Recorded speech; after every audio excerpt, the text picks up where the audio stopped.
ರಾಜ್ಯ ಸರ್ಕಾರ ಮಲೆ ಮಹದೇಶ್ವರ ಬೆಟ್ಟದಲ್ಲಿ ಕ್ಯಾಬಿನೆಟನ್ನು ಮಾಡ್ತೀನಿ ಅಂತೇಳಿ ಸುಮಾರು ಈಗ 3ನೇ ಬಾರಿ ಮುಂದಕ್ಕಾಗ್ತಾ ಇದೆ. ಈ ಭಾಗದ ಜನರ ನಿರೀಕ್ಷೆಗಳೇನು? ಜಿಲ್ಲೆಗೆ ಒಂದು ವಿಶೇಷ ಪ್ಯಾಕೇಜ್ ಸಿಗುತ್ತೆ, ಜಿಲ್ಲೆಯ ಸಮಗ್ರ ಅಭಿವೃದ್ಧಿ ಆಗ್ತದೆ, ಜಿಲ್ಲೆಯ ಕೆರೆಕಟ್ಟೆಗಳಿಗೆ ನೀರು ತುಂಬಿಸ್ತಕ್ಕಂಥ ಯೋಜನೆಗೆ ಕಾಯಕಲ್ಪ ಸಿಗುತ್ತೆ, ರೈತರ ಸಾಲವನ್ನು ಬಜೆಟ್ ಪೂರ್ವವಾಗಿ ಇಲ್ಲಿ ಚರ್ಚೆ ಮಾಡಿ ರೈತರ ಸಾಲ ಮನ್ನಾ ಮಾಡಿಸ್ತಾರೆ ಅಂತಕ್ಕಂಥ ಭಾವನೆಯನ್ನು ಈ ಭಾಗದ ಜನ ಇಟ್ಕೊಂಡಿದ್ದೀವಿ.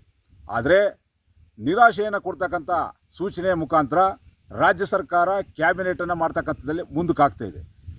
ನಮ್ಮ ಚಾಮರಾಜನಗರ ಜಿಲ್ಲೆ ವ್ಯಾಪ್ತಿಯ ರೈತರು ಮತ್ತು ಸಾಮಾನ್ಯ ಜನರ ಅನುಮಾನ ಏನು ಅಂತ ಹೇಳಿದ್ರೆ, ಚಾಮರಾಜನಗರ ಜಿಲ್ಲೆಯಲ್ಲಿ ಏನಾದರೂ ಕ್ಯಾಬಿನೆಟನ್ನು ಮಾಡಿದ್ರೆ ಈ ಸರ್ಕಾರ ಪತನವಾಗ್ತದೆ ಅಂತಕ್ಕಂಥ ಮೂಢನಂಬಿಕೆಯ ಭಯ ಇರ್ಬೋದು, ಇಲ್ಲ ರೈತರ ಸಮಗ್ರ ಸಮಸ್ಯೆಗಳ ಬಗ್ಗೆ ಪರಿಹಾರ ಮಾಡಲಿಕ್ಕೋಸ್ಕರವಾಗಿ ವಿಫಲ ಆಗಿದೆ ಸರ್ಕಾರ ಅಂತಕ್ಕಂಥ ಭಾವನೆ ಮೂಡ್ತಾ ಇದೆ.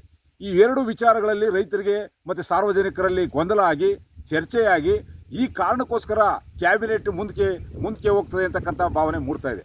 ಆ ಕಾರಣಕ್ಕಾಗಿ ರಾಜ್ಯ ಸರ್ಕಾರ ಏನು ನಿರ್ಧರಿತವಾಗಿ ಮಾಡಿರ್ತಕ್ಕಂಥ ಕ್ಯಾಬಿನೆಟ್ ನಿರ್ಧಾರಗಳನ್ನು ಕ್ಯಾಬಿನೆಟನ್ನು ಚಾಮರಾಜನಗರದ ಮಲೆ ಮಹದೇಶ್ವರ ಬೆಟ್ಟದಲ್ಲಿ ಮಾಡ್ತೀವಿ ಅಂತ ಹೇಳಿದ್ದಾರೆ.